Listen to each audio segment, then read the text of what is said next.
Alors après avoir vu le module sur les honoraires, on va parler maintenant des honoraires chez LFIMO.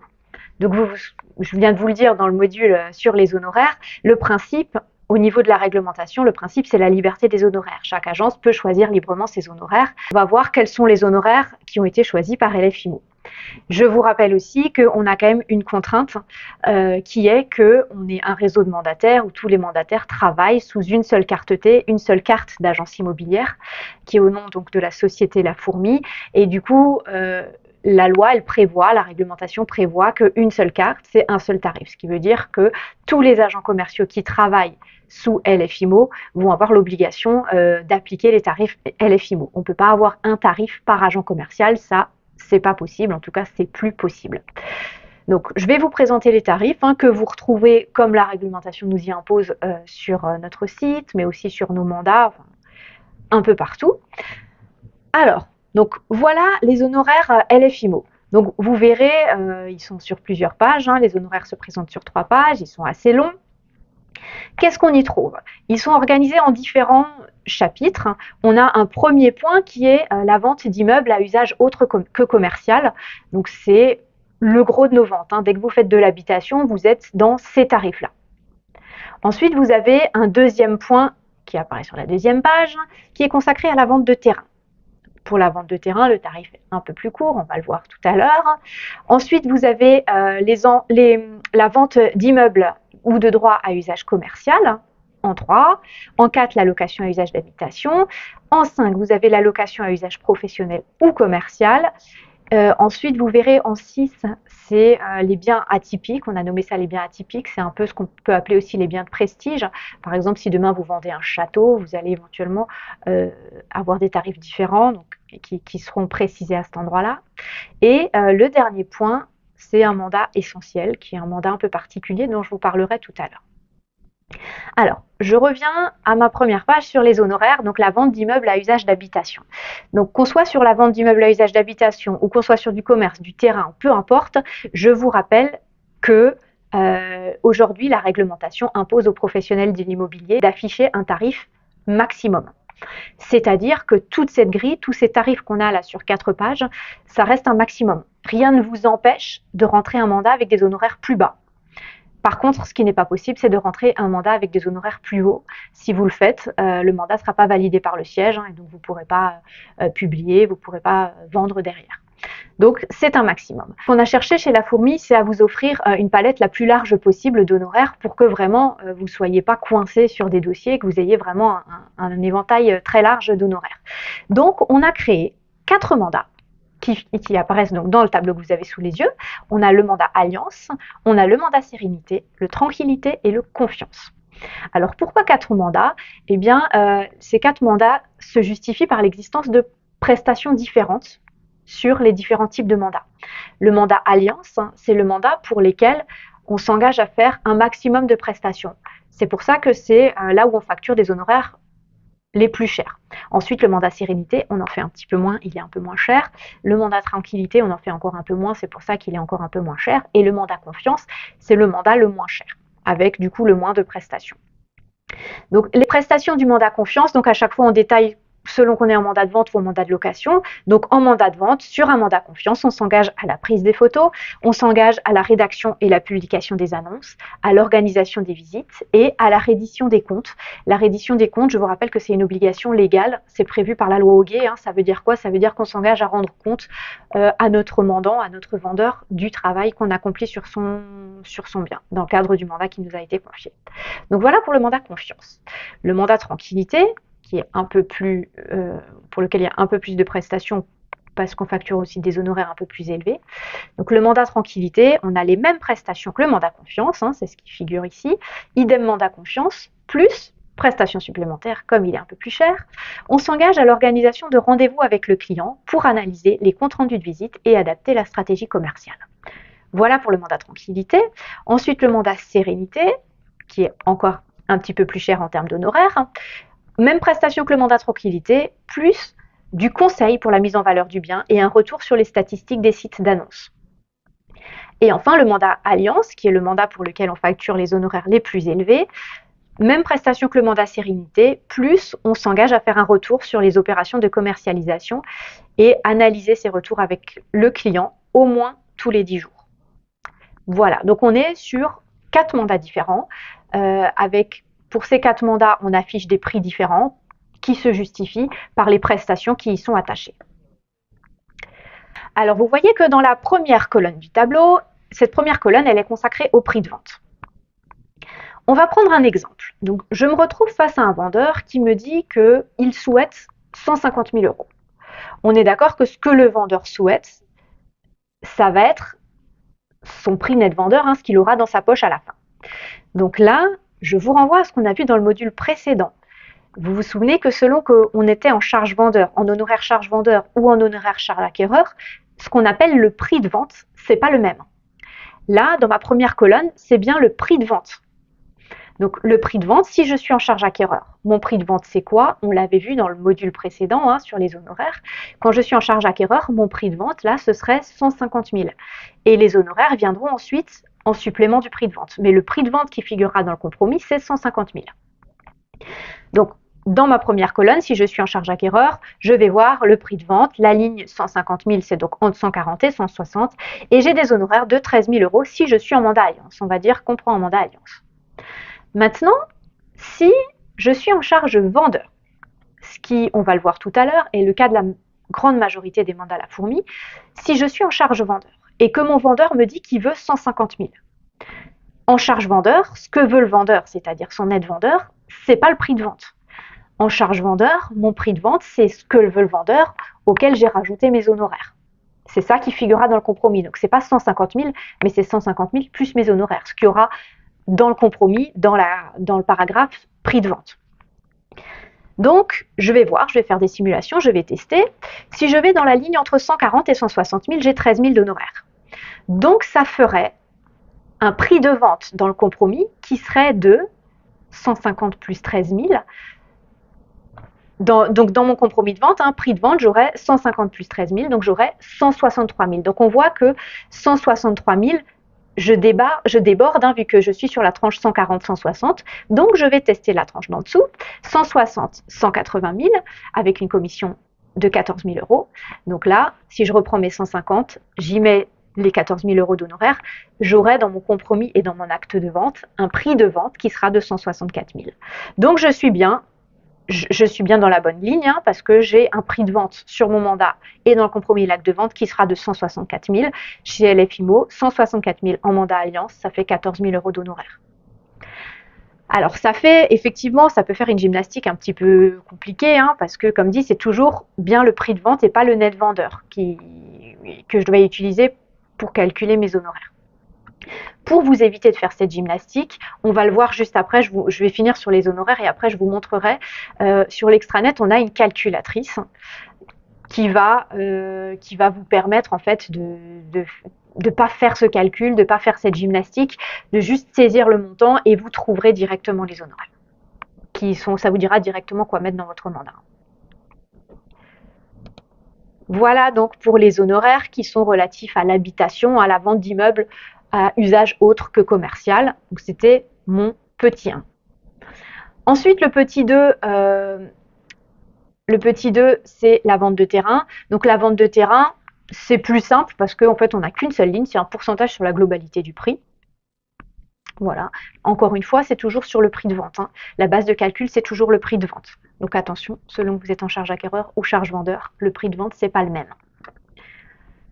Voilà. Ensuite, vous avez le troisième point, donc la vente d'immeubles à usage autre que à usage commercial, pardon. Là, on va être comme sur les terrains, c'est les mêmes tarifs, c'est un pourcentage. La location, je vous renvoie à la formation sur la location. Je ne vais pas rentrer dans le détail. Les honoraires de location sont réglementés et ça fait l'objet d'une formation spécifique. La location professionnelle ou commerciale, je ne rentre pas dans le détail non plus. Si vous avez des questions, vous pouvez bien sûr toujours contacter le siège. Ensuite, on a les biens atypiques. Donc, type château, par exemple, ou si vous vendez un moulin, un grand loft, des biens de prestige ou ce genre de choses. Donc, vous pouvez appliquer ce tarif qui est aussi un tarif très simple. C'est le même que pour le terrain et pour l'immobilier commercial. Voilà. Et le dernier point dont je voulais vous parler, c'est le mandat essentiel. Donc le mandat essentiel, c'est quoi? C'est un mandat à 5 000 euros. Peu importe le bien, peu importe le prix, vous avez toujours la possibilité, de prendre un mandat essentiel à 5 000 euros.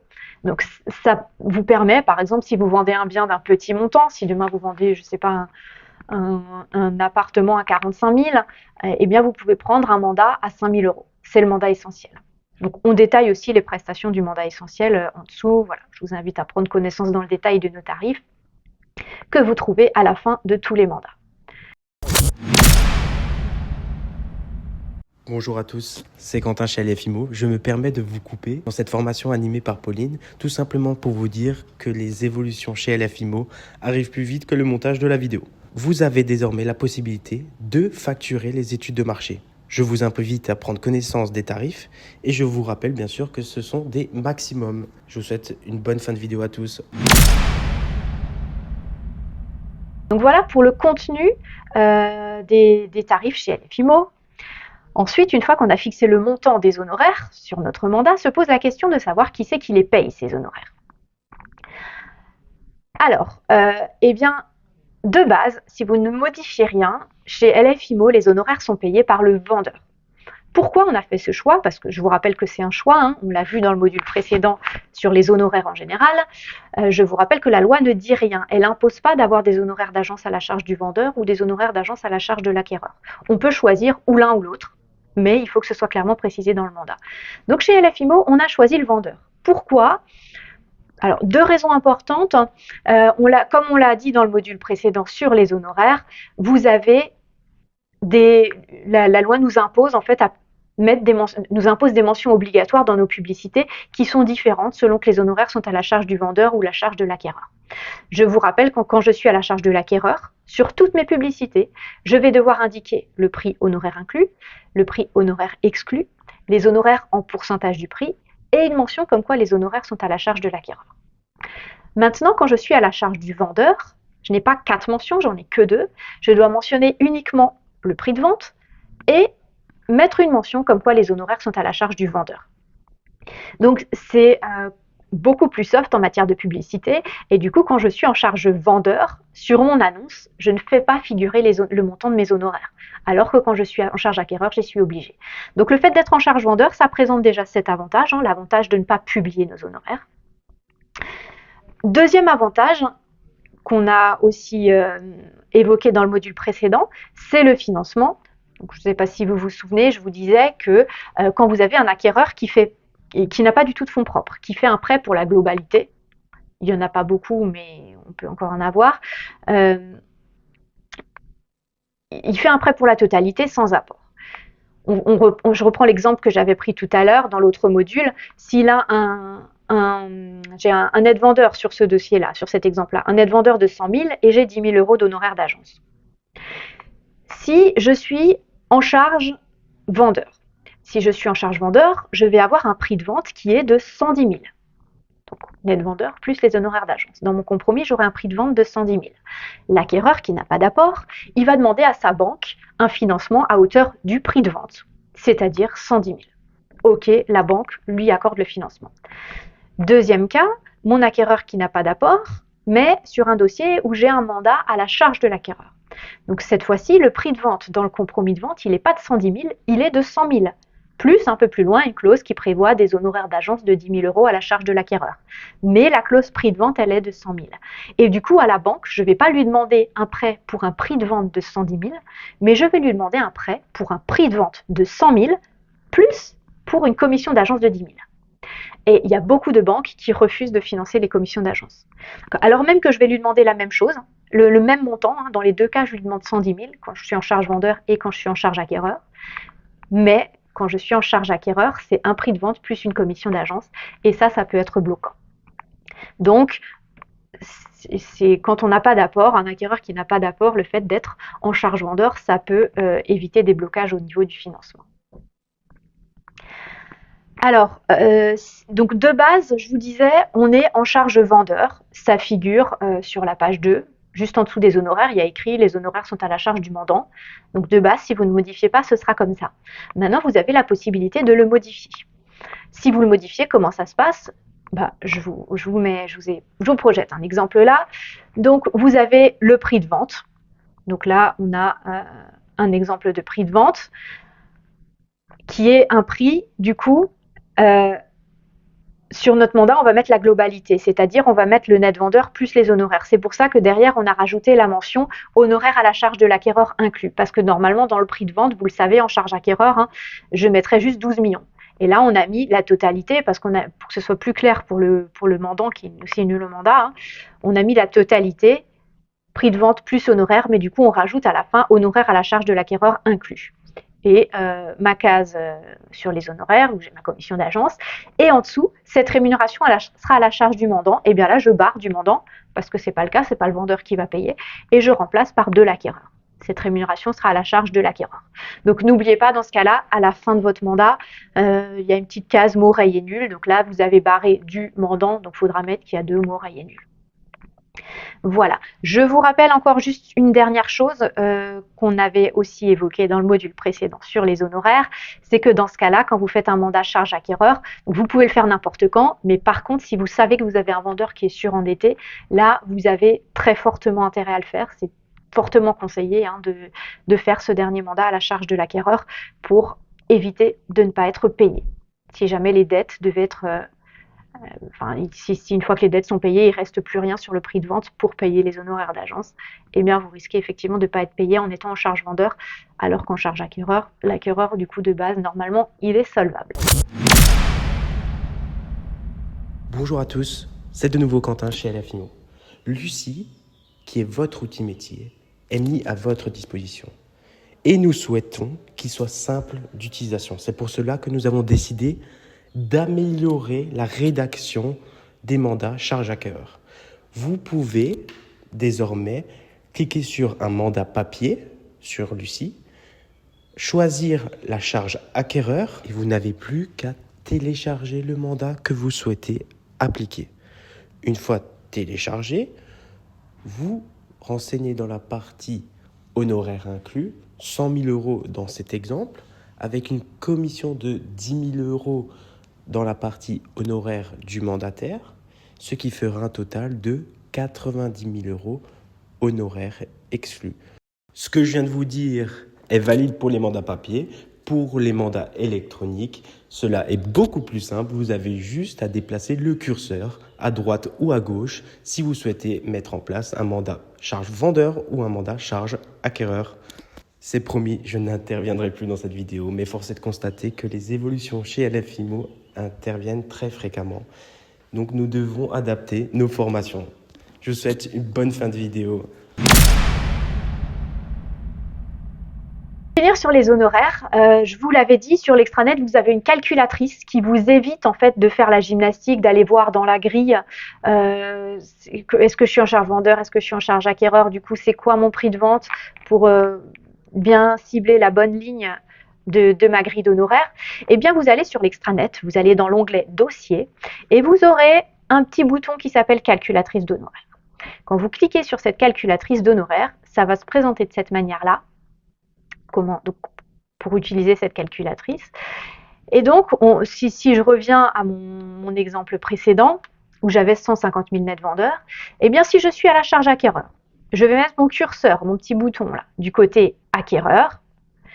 En prix, je vais renseigner 150 000 et je vais cocher que c'est le prix de vente, prix honoraire exclu. Hein. Ce n'est pas mon prix HAI, honoraire d'agence inclus.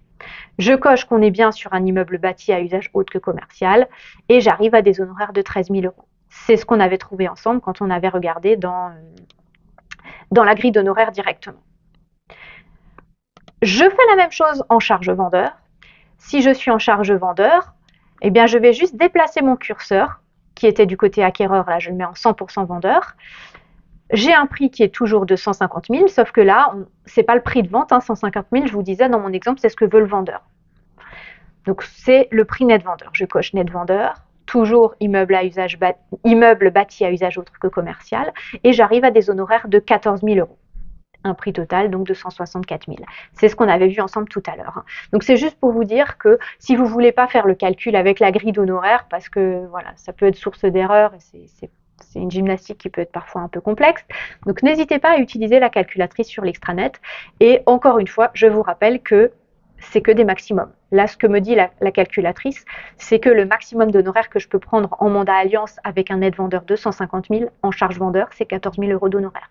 Rien ne m'empêche de prendre un mandat à 13 500 ou à 13 000.